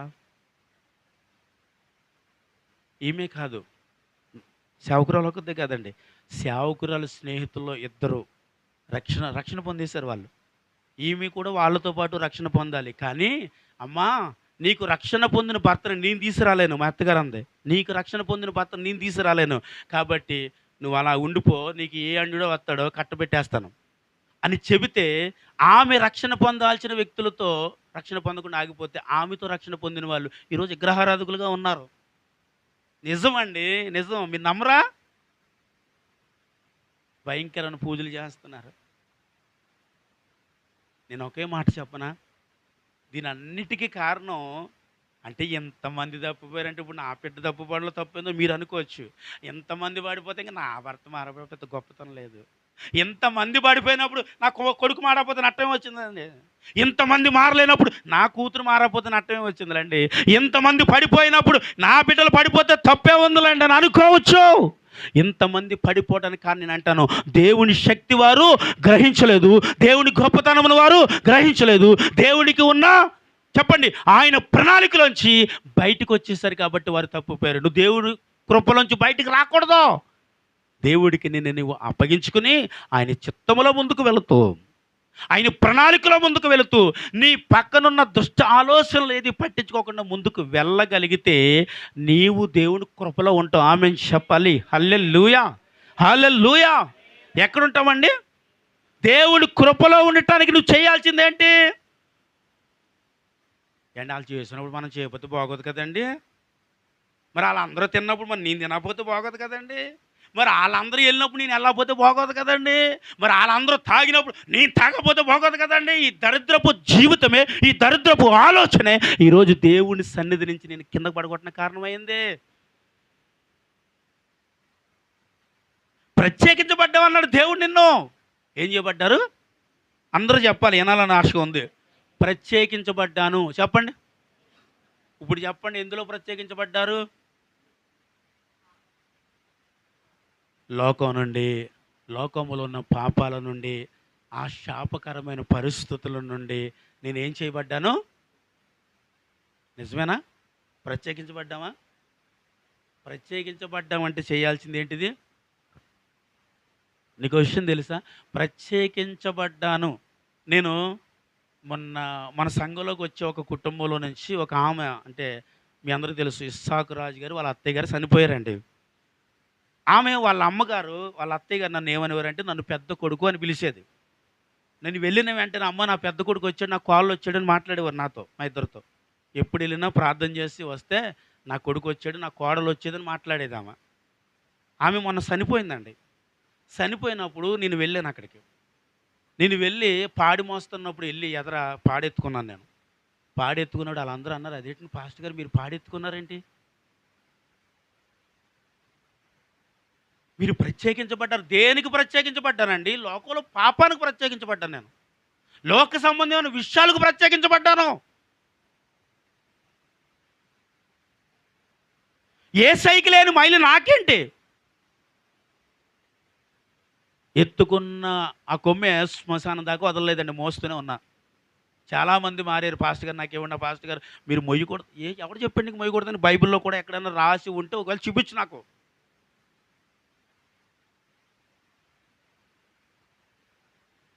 ఏదైనా సరే ప్రత్యేకించబడటం అంటే దేవుడు లోక సంబంధమైన విషయాల నుంచి ప్రత్యేకించబడాలి మనం. అంతేనండి. ప్రత్యేకించబడటం అంటే మనం కొన్ని కొన్ని విషయాలలో దూరంగా ఉంటాం. ఆ దూరంగా ఉండవలసిన విషయము, ఎవరైనా నువ్వు ఇష్టపడ్డ వ్యక్తి చచ్చిపోతేనా? చచ్చిపోతే వెళ్ళరండి మీరు? పాపం మీరు చాలా ఇష్టం వాళ్ళకి, చచ్చిపోయారు, వెళ్ళరా?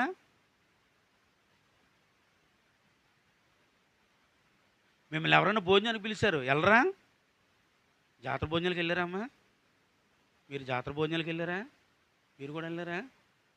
నేను కూడా వెళ్ళాను. అంటే దానికి సంబంధించి ఏది నాకు పెట్టలేదు వాళ్ళు. ఒక అన్యుడి ఇంటికి నిన్ను భోజనానికి రమ్మని పిలిచారనుకో, ప్రేమతో వెళ్ళి తినిరా. ఎవడొద్దన్నాడు? బైబిల్ ఎక్కడ రాసిందేటి? వాళ్ళని దేవుడు ప్రత్యేకించబడ్డాడు. నిన్ను ప్రత్యేకించబట్టే పాపము నిమిత్తమే ప్రత్యేకించబడి, అంతే. ఆమేన్ చెప్పండి. హల్లెలూయా. దేని నిమిత్తం ప్రత్యేకించబడాలండి? అందరూ చెప్పాలి. దేని నిమిత్తం? అది లెక్క, అంతే. ప్రార్థనలోనండి, ఇందులోనే, అందులో ఏం కాదు. పాపము నిమిత్తమే ప్రత్యేకించబడి, అంతే. ప్రభు అద్భుతంగా నిన్ను వాడుకుంటాడు. చెప్పడు కూడా ప్రభు నామాన్ని మహిమపరచాలి. హల్లెలూయా, హల్లెలూయా. కాబట్టి దేవుని అందులో మనకి ఏముండాలి చెప్పండి? అందరూ చెప్పాలి. ఏం కలిగి? ఒకసారి హెబ్రీ రాసిన పత్రిక అందరూ తెరవండి. హెబ్రీలు రాసిన పత్రిక 12వ అధ్యాయము 14-15 వచనాలు ఒకసారి చదవండి.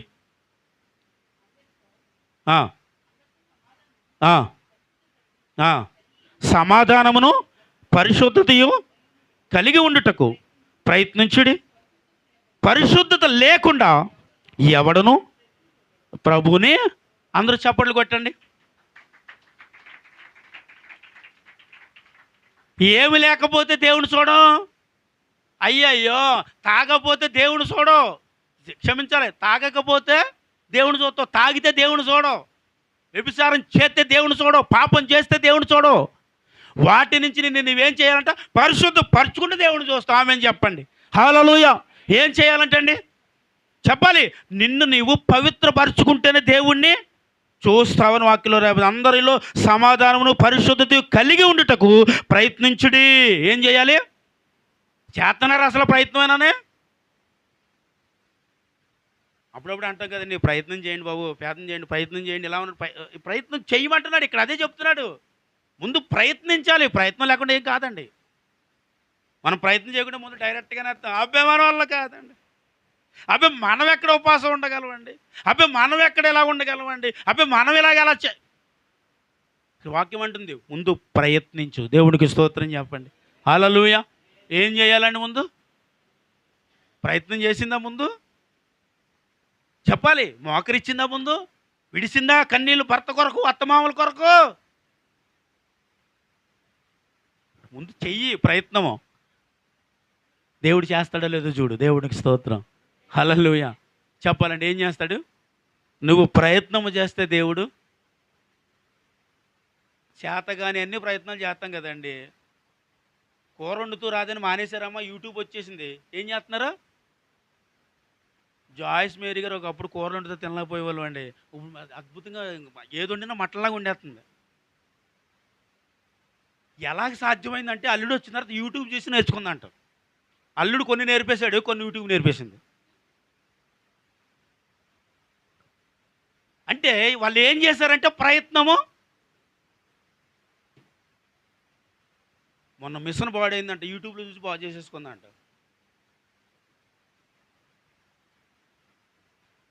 ఏదైనా కంప్లైంట్స్ వచ్చినా మనం కూడా ఇప్పుడు చేసేది ఏంటో తెలుసండి, యూట్యూబ్లో చేస్తున్నాం దాన్ని. మనం దీన్ని ఏమంటారండి అండి? ముందు ప్రయత్నం చేస్తున్నాంగా, చేసి ఏం చేస్తున్నాం మరి దేవుడి దగ్గర?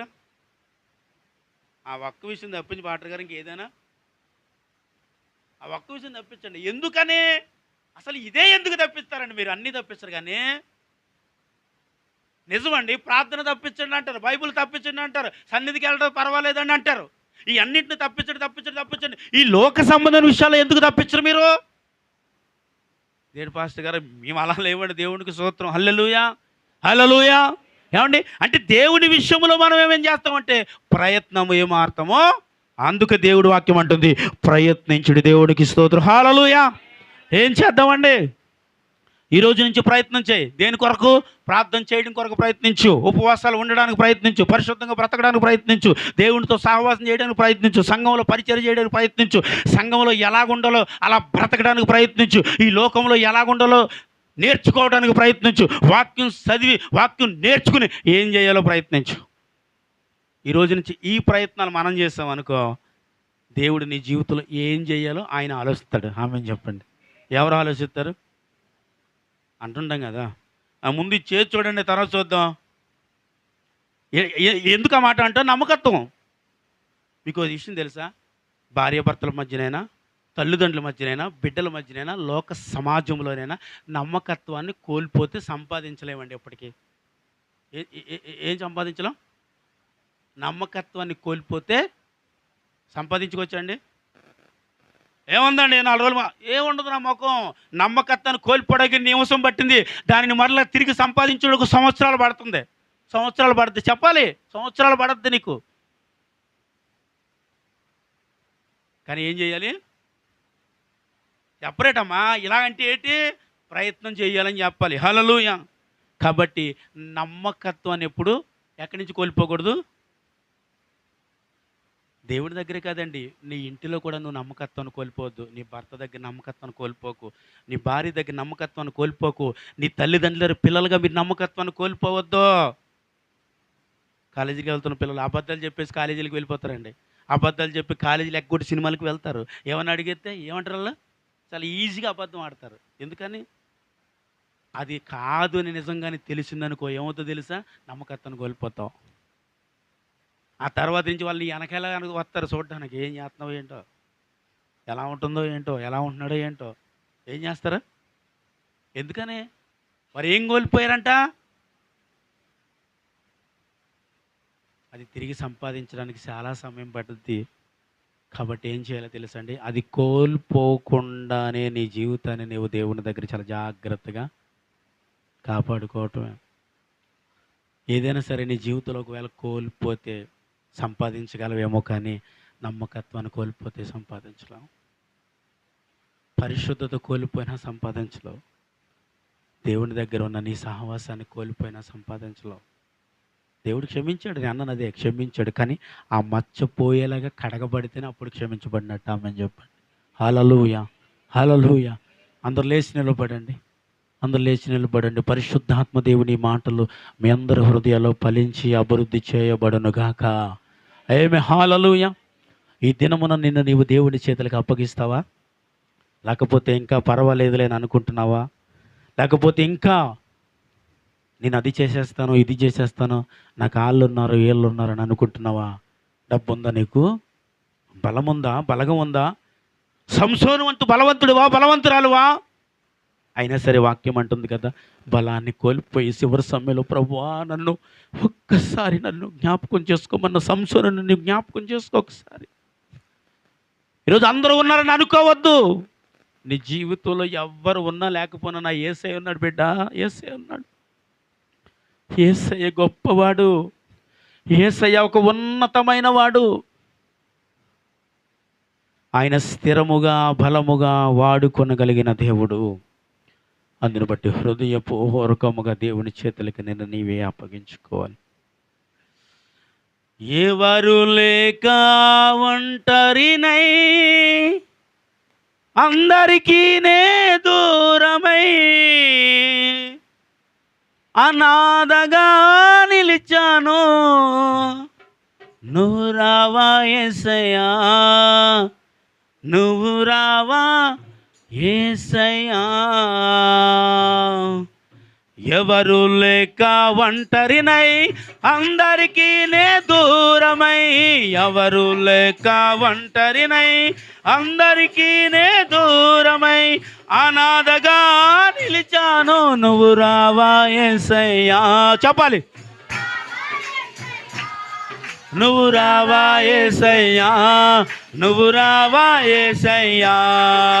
స్నేహితులను నమ్మాను మోసం చేశారు, బంధువులని నమ్మాను ద్రోహం చేశారు, స్నేహితులని చెప్పాలందరూ నమ్మాను, మోసం చేశారు. బంధువులని నమ్మాను, ద్రోహం చేశారు. దీనుడనై అందుడనై అనాథగానే నిలిచాను. అనాథగా ఉన్నావా నువ్వు? అందరూ ఉన్న ఒంటరిగా బ్రతుకుతున్నావా? ఒక్కొక్కసారి నిలిచాను. నువ్వు రావా యేసయ్యా, నువ్వు రావా యేసయ్యా. చెప్పాలి, నువ్వు రావా యేసయ్యా, నువ్వు రావా యేసయ్యా.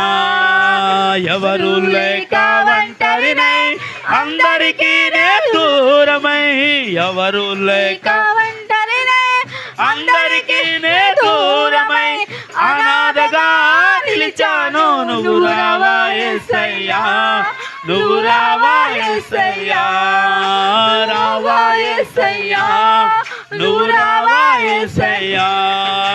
నేనున్నానని అందరూ అంటారు, కష్టాల్లో బాధల్లో తొలగిపోతారు. నేనున్నా చెప్పాలి, అందరూ నీతో ఎంతో మంది చెప్పే ఉంటారు. వారి కష్టంలో ఉండరు, బాధలో ఉండరు, నీకు దీనుడనై అందుడనై అనాథగానే నిలిచాను. దీనుడనై అందుడనై అనాథగానే నిలిచాను. నువ్వు రావా యేసయ్యా, నువ్వు రావా యేసయ్యా. చెప్పాలి, నువ్వు రావా యేసయ్యా, నువ్వు రావా యేసయ్యా. ఎవరు లేక ఒంటరినై అందరికీ నే దూరమై, ఎవరు లేక ఒంటరినై అందరికీ నే దూరమై అనాథగా నిలిచాను. నువ్వు రావా యేసయ్యా. చెప్పాలి, నువ్వు రావా యేసయ్యా, నువ్వు రావా యేసయ్యా, నువ్వు రావా యేసయ్యా. చిరకాలం నీ ప్రేమ కలకాలం ఉండాలి, శాశ్వతమైన నీ ప్రేమ కలకాలం ఉండాలి. చెప్పాలి, చిరకాలం నీ ప్రేమ కలకాలం ఉండాలి, శాశ్వతమైన నీ ప్రేమ కలకాలం ఉండాలి. దీనుడనై అందుడనై అనాథగానే నిలిచాను. దీనుడనై అందుడనై అనాథగానే నిలిచాను. నువ్వు రావా యేసయ్యా. చెప్పాలి, నువ్వు రావా యేసయ్యా. చెప్పాలి బిగ్గరగా, నువ్వు రావా యేసయ్యా, నువ్వు రావా యేసయ్యా, రావా యేసయ్యా, నువ్వు రావా యేసయ్యా, రావా యేసయ్యా, నువ్వు రావా యేసయ్యా, రావా యేసయ్యా. స్తోత్రం స్తోత్రం స్తోత్రం స్తోత్రం.